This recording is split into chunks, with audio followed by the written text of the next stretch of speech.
નામ આપેલું છે શ્રી કૃષ્ણ. તો તમને ખબર છે અત્યારે ખૂબ જ ટ્રેન્ડિંગમાં એક ગુજરાતી મૂવી ચાલુ રહ્યું છે લાલો. તો એ લાલો પિક્ચરમાં કયા ભગવાનનું આપણે નિરૂપણ કરવામાં આવ્યું છે? શ્રી કૃષ્ણ. બરાબર, સરસ. તો શ્રી કૃષ્ણ ખરા તો દરેક દેવી દેવતાઓને પોતાનું એમનું આગવું એક સાધન હોય છે એમની ઓળખ માટે. બરાબર. તો એમાં આપણે ખોડિયારમાંનું આપણે કયું સાધન છે કે એની પાસે આપણને ખબર પડે? એ વાહન. અને સાધન કયું એનું? ખોડિયારના પાસે શું હોય છે? ખૂબ સરસ. ત્યાર પછી હનુમાન દાદા પાસે ગદા અને શ્રી કૃષ્ણ પાસે મોરલી. તમને ખબર તો મોરલી ખરી, પણ ખબર કેવી રીતે પડે કે આ મોરલી જ છે? તેના અવાજથી એ વાગે ત્યારે. બસ, એટલે વાગે છે રે વાગે છે. તમને આજ હું કાવ્ય આપણે વાગે છે રે વાગે છે એ કાવ્ય તમને હું સમજાવું.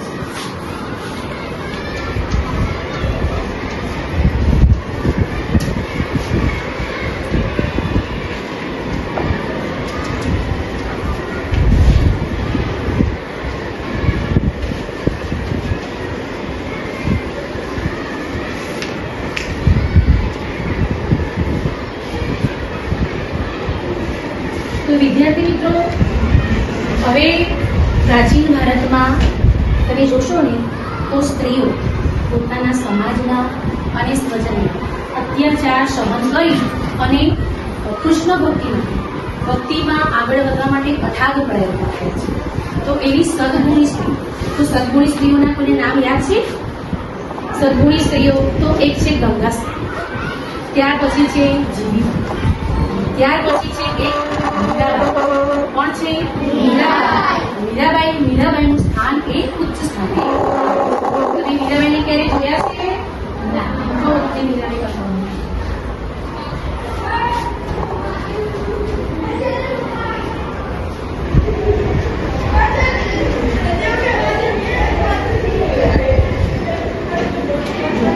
તો આ છે મીરાબાઈ છે. કોણ છે? આ વાગે છે કવિતા છે એના કવિયત્રી કોણ છે? મીરાબાઈ.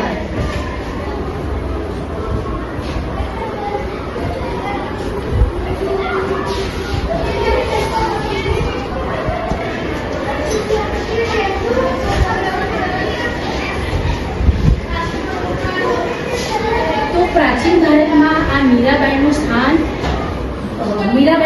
ઉચ્ચ ગણવામાં આવે છે. બધી સ્ત્રીઓમાં મીરાબાઈનું સ્થાન ઉચ્ચ ગણવામાં આવે છે.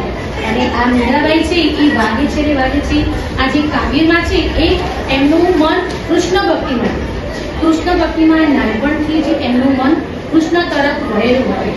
મીરાબાઈ છે તો મીરાબાઈનો જન્મ 1499માં રાજસ્થાનના મેડતા ગામમાં થયો હતો. ક્યાં થયો હતો? મેડતા ગામમાં. અને નાનપણથી જ તેઓ રાજવી કુટુંબમાં એ ધરાવતા હતા. અને એમના મીરાબાઈના જે કૃષ્ણ ભક્તિ પ્રત્યેના જે પદો છે એમની વાણી સરળ, કોમળ, સ્વાભાવિક અને મધુર. આ જે મીરાબાઈના જે પદો છે એમાંની એક છે આ કૃતિ વાગે છે રે વાગે છે. તો સૌ વિદ્યાર્થી મિત્રો, તમારી પાસે પાઠ્યપુસ્તક હોય એ પાઠ્યપુસ્તક કાઢો. આપણે પહેલા સમૂહ ગાન કરીશું. બરાબર? હવે એક પંક્તિ હું ગાઈશ અને બીજી તમારે સાથે ગાવાની હશે. વાગે છે રે વાગે છે વૃંદાવન મોરલી વાગે છે. વાગે છે રે વાગે છે વૃંદાવન મોરલી વાગે છે. તેનો નાદ ગગનમાં ગાજે છે વૃંદાવન મોરલી વાગે છે.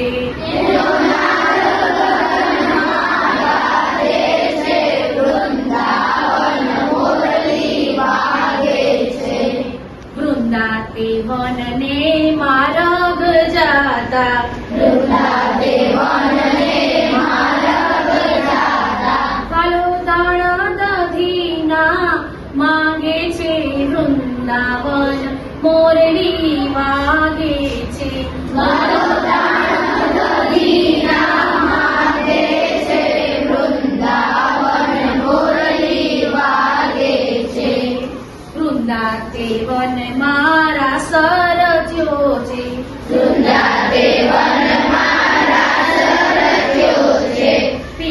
પીતાંબર જરકસી જામો, પીળા પીતાંબર જરકસી જામો, પીળો તે પટકો સાજે છે, વૃંદાવન મોરલી વાગે છે.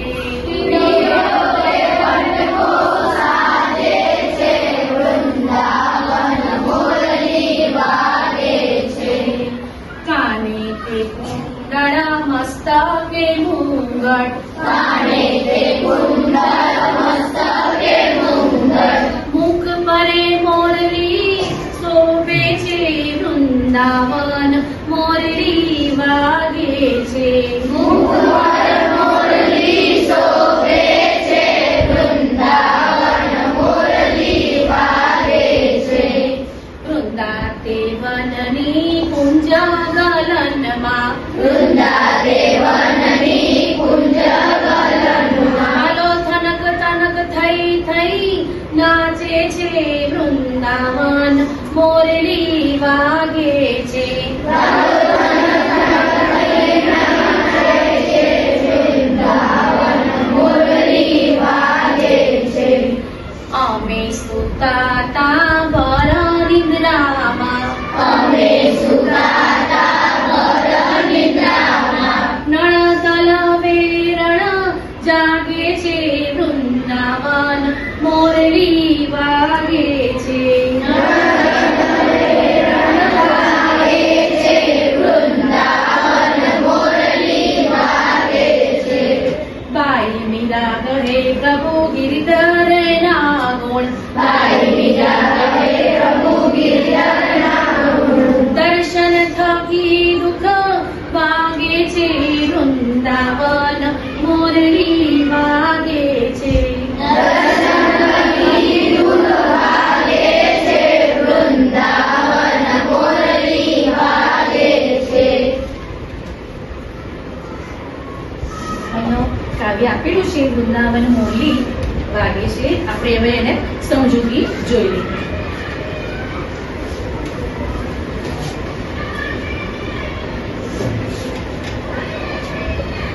આ સમગ્ર કાવ્યમાં વૃંદાવનમાં જે બાળ કનૈયાનું જે સજીવ ચિત્રણ છે એ નિરૂપણ કરવામાં આવેલું છે. જ્યારે બાળ કનૈયો જ્યારે વૃંદાવનમાં રાસ રચ્યો હતો તો એના જે પહેરણ છે, એના વેશ આભૂષણ અને પહેરણ એ સમગ્રનું અહીંયા તમને નિરૂપણ જોવા મળે છે. અને શ્રી મીરાબાઈ એવું કહે છે કે એના જે રાસ રચ્યો છે એ વિલક્ષણ એના દર્શનથી જ સર્વ દુઃખો કે સંતાપો છે એ નાશ પામે છે. શ્રી કૃષ્ણ ભગવાન છે એ વાસુદેવનો 8મો અવતાર માનવામાં આવે છે. કેટલો 8મો અવતાર માનવામાં આવે છે? 8મો. તો શ્રી કૃષ્ણના અલગ નામથી એમને બોલાવવામાં આવે છે. તમને બધાને ખબર છે શ્રી કૃષ્ણના કેટલા નામ છે? કોઈને યાદ છે? બોલો તો. શ્રી કૃષ્ણની બીજા કયા નામથી ઓળખવામાં આવે છે? કેશવ, માધવ. જો તો શ્રી કૃષ્ણને કેશવ, ગોપાલ, દ્વારકા, દ્વારિકાધીશ, જગદીશ, ગિરિધર અનેક નામોથી ઓળખવામાં આવે છે. ચલો હવે કાવ્યની સમજૂતી જોઈએ. વાગે છે રે વાગે છે, વૃંદાવન મોરલી વાગે છે. તેનો નાદ ગગનમાં ગાજે છે. એટલે વૃંદાવન છે ત્યાં મોરલી વાગે છે. મોરલી એટલે શું? આપણે એ શબ્દ સમજીએ.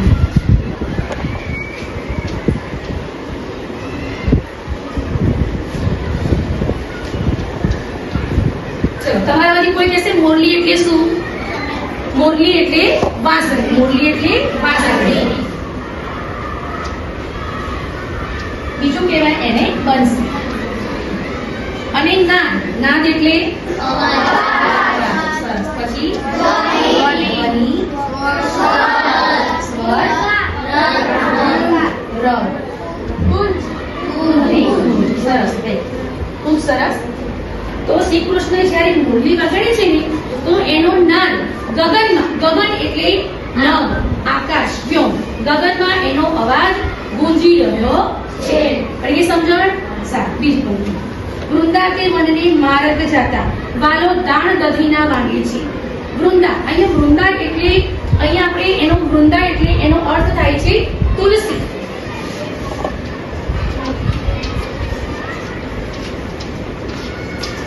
વૃંદા એટલે કે તુલસી, અહીં તુલસી તણા એ વન છે અને એ રસ્તે માર્ગ એટલે કે રસ્તે પથ સડક ઉપર જ્યારે શ્રી કૃષ્ણ જાય છે ત્યારે વાલો દાણ દધીના માંગે છે. દાણ દાણ એટલે કર, દાણ એટલે કર, દાણ એટલે કર અને દધી, દધી દહીં. તો વાલો દાણ દધીના માંગે છે. તો શ્રી કૃષ્ણ દધીના દાણ કેમ માંગે છે? તો શ્રી કૃષ્ણ એટલા માટે દધીના દાણ માંગે છે કે આ ગોપીઓ છે એ દહીંમાંથી માખણ વલોવી તૈયાર કરી અને મથુરાના બજારમાં વેચવા જાય છે. પોતાના બાળકને ખવડાવતા નથી. એના માટે શ્રી કૃષ્ણ છે આ ગોપીઓ પાસે દધીના દાણ માંગે છે. ત્યાર પછી વૃંદાવતી વનમાં રાસ રચ્યો છે. વૃંદાવનમાં રાસ ખેલાઈ રહ્યો છે, રમી રહ્યો છે. પીળા પીતાંબર જરકસી જાંબુ. પીળા પીતાંબર, પીતાંબર એટલે પીળું રેશમી વસ્ત્ર.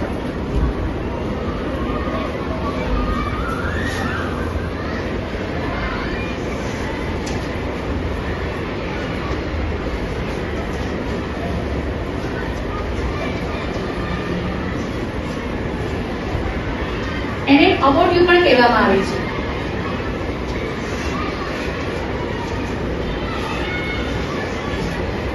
તો શ્રી કૃષ્ણે પીળા રંગનું અમોઢિયું પહેરેલ છે. ત્યાર પછી જરકસી, જરકસી એટલે કસબના ભરત વાળું, જરકસી એટલે કસબના ભરત વાળું.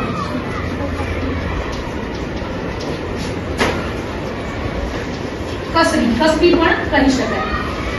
તો શ્રી કૃષ્ણે કેવું પહેર્યું છે? તો પીળા પીતાંબર એટલે પીળા પીતાંબર વાળું, જરકસી કસબના ભરત વાળું અને જાંબુ એક જાતનું એવું પહેરણ છે. એ અંગરખો છે જે ફૂલ ઘેર વાળો હોય છે તે, એ જાંબુ. અને ઉપર શું ઓઢે છે? તો પીળો પટકો એટલે એક જાતનું એમને કપડું એ ઓઢેલું છે. અહીં શ્રી કૃષ્ણના પહેરવેશનું વર્ણન થાય છે એટલે એમને જે વેશ ધારણ કર્યા છે એ વસ્ત્રોનું તમે પૂછી કે શ્રી કૃષ્ણના વસ્ત્રો કેવા છે, તો આપણે જેમ સમજાવ્યું એ પ્રમાણે. ત્યાર પછી કાને તે કુંડળ મસ્તકે મોગલો. કાને તે કુંડળ મસ્તકે મોગલો. મુખ પર મોરલી વાગે છે. કાને કુંડળ, કુંડળ એટલે એક જાતનું આભૂષણ છે. અને મસ્તક, મસ્તક એટલે કે માથે કપાળ, મુંગટ જે મુંગટ પહેરે છે ને તે. જો આ ચિત્રમાં તમને દેખાડવામાં આવે છે. આને શું કહેવાય છે? મુંગટ. આ મુંગટ જે ધારણ કર્યું છે તે. અને મુખ પર મોરલી, મોરલી, મોરલી એટલે બંસી, વાંસળી એમને ધારણ કરી છે તે. તો અહીં શ્રી કૃષ્ણના પહેરવેશનું અને આભૂષણનું પણ વર્ણન તમને જોવા મળે છે. ત્યાર પછી વૃંદાવતી વનની કુંજગલનમાં. કુંજગલન, કુંજગલન એટલે શું? તો વૃંદાવનમાં જે સાંકળો લતા મંડપ વાળો જે સડક માર્ગ છે તે એને કુંજગલન કહે છે. કુંજગલન એટલે વૃંદાવનમાં જે સાંકળો લતા મંડપનો જે માર્ગ છે, જવાનો રસ્તો, એને કુંજગલન કહે છે. વાલો થનક થનક થઈ થઈ નાચે છે. વૃંદાવનની કુંજ ગલીમાં વાલો એટલે કોણ? તો શ્રી કૃષ્ણ શું કરે છે? તો થનક થનક થઈ ત્યાં નાચે છે. અમે સુતાતા ભર નિંદ્રામાં. ભર નિંદ્રા, નિંદ્રા એટલે ગાઢ ઊંઘ, ભર નિંદ્રા એટલે ગાઢ ઊંઘ. નણદલ, નણદલ વેરણ જાગે છે.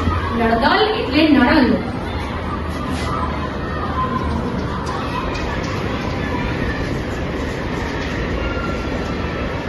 અને વેરણ, વેરણ, વેરણ એટલે દ્રિશીલી.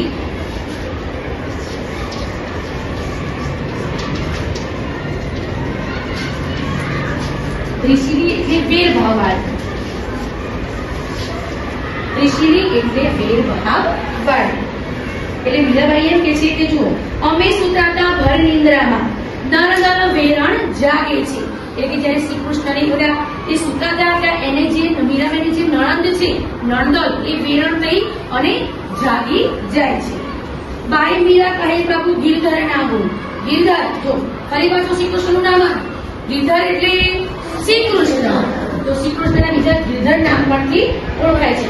તો મીરાબાઈના મત એવું કહે છે કે મીરાબાઈ એવું કહે છે કે ગિરધરના ગુણ, ગિરધરના ગુણ ગાવાથી, એના દર્શન માત્રથી, આ વિલક્ષણથી સર્વ દુઃખો સંતાપો છે એ મનુષ્યના જીવનમાંથી એ ખસી જાય છે અને દૂર જાય છે.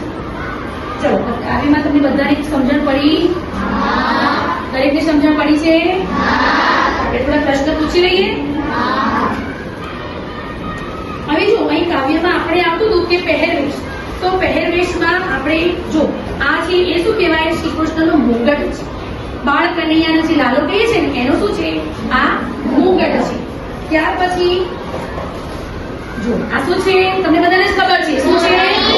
મોરલી છે. શું છે? જે શ્રી કૃષ્ણ ક્યાં ધારણ કરે છે? મુખ પર મોરલી ધારણ કરી છે. અને આ છે એ આ કોઈ કહેશે કોણ છે? પીળા રંગનું છે, ખબર પડવી જોઈએ. પીળા રંગનું રેશમી વસ્ત્ર એટલે શું કહેવાય? પીતાંબર. એટલે કપોટિયું પણ કહે છે. પીતાંબર છે એ પીળા રંગનું હોય અને લાલ રંગનું પણ હોઈ શકે છે. જો વિદ્યાર્થી તમને આમાંથી બધાને સમજણ પડી? તમને પ્રશ્નો પૂછી શકું? આવડશે? હવે તમારામાંથી કોઈ પણ 5 વિદ્યાર્થીઓ અહીં સ્ટેજ પર લઈ જાઓ. 5 વિદ્યાર્થી ચલો એક તમે આવી જાઓ. ચલો તમે આવી જાઓ.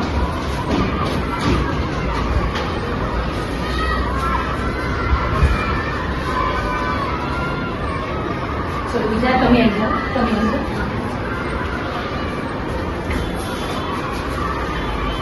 આમ લાઈનમાં ઉભા રહો.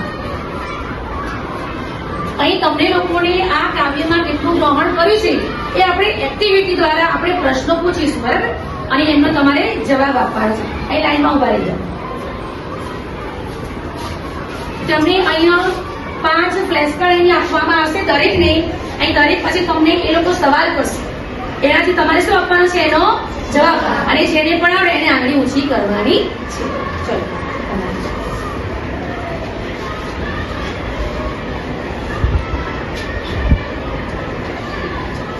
સૌ પ્રથમ આપણે એક એક કરી અને આપણે પ્રશ્નો પૂછીશું. સૌથી પહેલા નંબર 1. વૃંદાવન એટલે શું? હવે તમારે મોટેથી સવાલ અહીંયા વિદ્યાર્થી જ પ્રશ્ન પૂછશે તમને, અને વિદ્યાર્થીઓમાંથી તમારે જ અવાજ આપવાનો છે. તમારો અવાજ થોડો મોટો હોવો જોઈએ. વૃંદાવન એટલે શું? અહીંયા રાજભાઈ એવો પ્રશ્ન પૂછ્યો છે કે વૃંદાવન એટલે શું? તો વૃંદાવન એટલે, હા તમે બોલો. સરસ, વેરી ગુડ, ખૂબ સરસ. વૃંદાવન એટલે શું થાય ભાઈ? વૃંદાવન. ત્યાર પછી બીજો સવાલ એવો છે કે મીરાબાઈ કોના ગુણગાન ગાવાનું કહે છે? હા બોલો તમે ફરી મોટેથી બોલશો. મીરાબાઈ એ શ્રી કૃષ્ણના ગુણ ગાવાનું કહે છે. ત્યાર પછી નંબર 3. સમાનાર્થી શબ્દ જણાવો. નાદ. સમાનાર્થી શબ્દ નાદ એટલે શું? ચલો કમલબેન તમે બોલો. અવાજ, ધ્વનિ, રંગ. સરસ, ખૂબ. નાદ એટલે અવાજ, ધ્વનિ, રંગ, રણકાર. ચલો ત્યાર પછી આગળ. આ કાવ્યમાં મીરાબાઈ કયા પદની વાત કરાય છે? સમગ્ર કાવ્ય આપણે બધાએ સાંભળ્યું છે. અને કાવ્યના શરૂઆતમાં મીરાબાઈનો જ્યારે પરિચય આપ્યો ત્યારે પણ મેં તમને કહ્યું હતું કે આ કાવ્યમાં મીરાબાઈના જે પદો છે એ કયા તમને જોવા મળે છે? કયો ભાવ રજૂ કરે છે?